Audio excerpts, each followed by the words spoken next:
good morning mga ka-Lorne's Kitchen. So, ito guys, yung ipapakita ko sa inyo yung hotel na pinag-stayhan namin dito sa Beatenberg. Ang name ng hotel na to ay Dorint Hotel.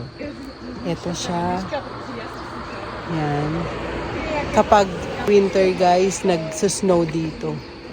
Kaya lang ngayon, medyo magsa-summer na. So, okay din, ang ganda ng weather, mahalumigmig.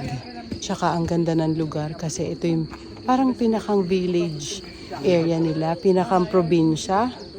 Ayan, makikita nyo sa pataas na yan eh. Ayan. And ang lapit lang namin guys dito sa Sakayan bus stop, papuntang Interlaken West. And yung maganda sa hotel na nakuha namin is basta nasa loob ka ng Interlaken, libre yung pagsakay-sakay namin sa bus. So nakabalik kami guys ng paulit-ulit doon sa 4 nights and 5 days namin dito. Makikita nyo yung nasa facilities ng hotel na yan. Ipapakita ko sa content namin sa YouTube namin dito sa Lorne's Kitchen.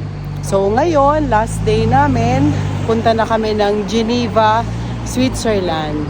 Yun naman ang next stop namin at yun ang iba-vlog ko.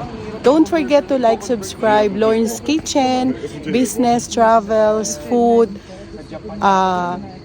college. Thank you. Bye. God bless.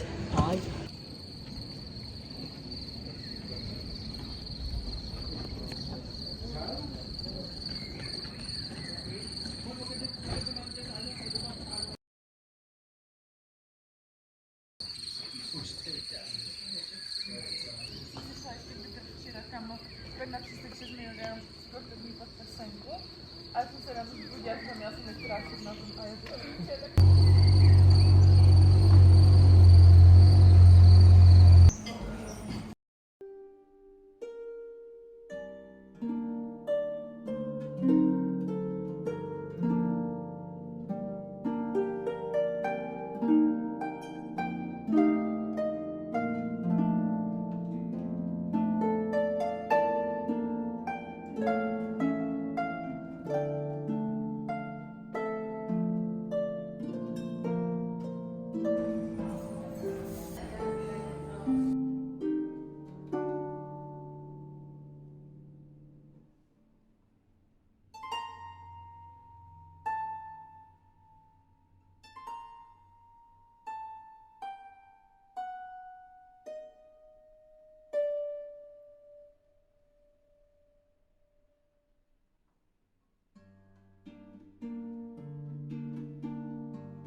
So ito guys yung hotel dito sa Interlaken. May ano pa eh, may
a ty vidíš jak na mě jen tak čumí. A já.